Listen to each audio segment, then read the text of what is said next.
पूछेगा कि एमएलए का फुल फॉर्म क्या होता है तो पता नहीं होगा।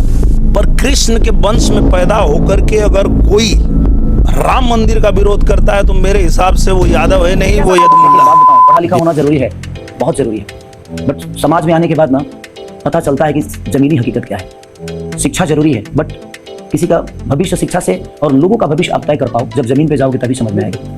और मैं जमीनी हकीकत से बहुत लड़ा हूँ, मुझे पता है।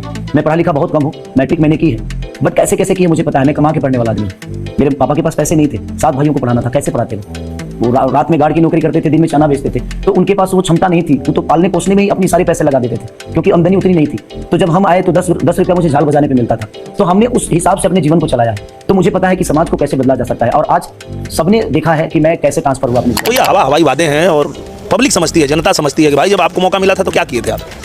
आज आप बड़ी बड़ी बात कर रहे हैं कि हर परिवार में एक सरकारी नौकरी देंगे।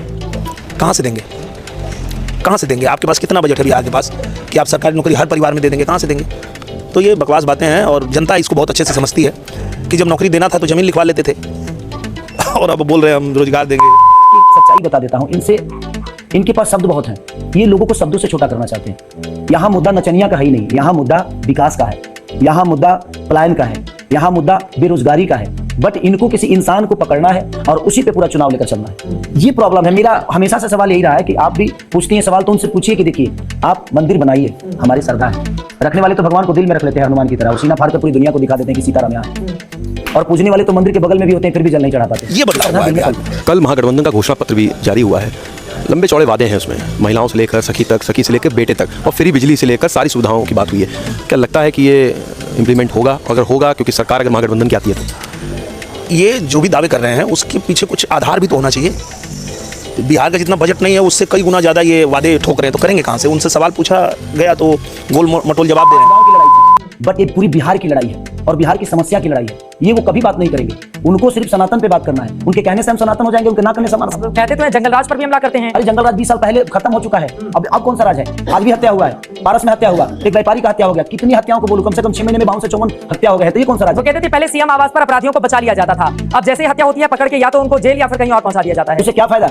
उसे कोई फायदा है? मरने के बाद आप उसको जेल में डालकर उस परिवार के बारे में पूछते हैं कभी कि उस परिवार का क्या होगा? क्योंकि उस परिवार को चलाने वाला वही व्यक्ति था जिसको मार दिया गया। क्या सरकार उस परिवार को देखती है? सरकार बचाने का काम तो नहीं करती है। ये उधर वाले कहते हैं कि अपराधियों को बचाने नहीं जाता ना, संरक्षण दिया जाता है। अरे आप ये बताइए कि जान चली गई और आप अपराधी को जेल में डाल दिए, तो आपने कितने जिंदगी बर्बाद की?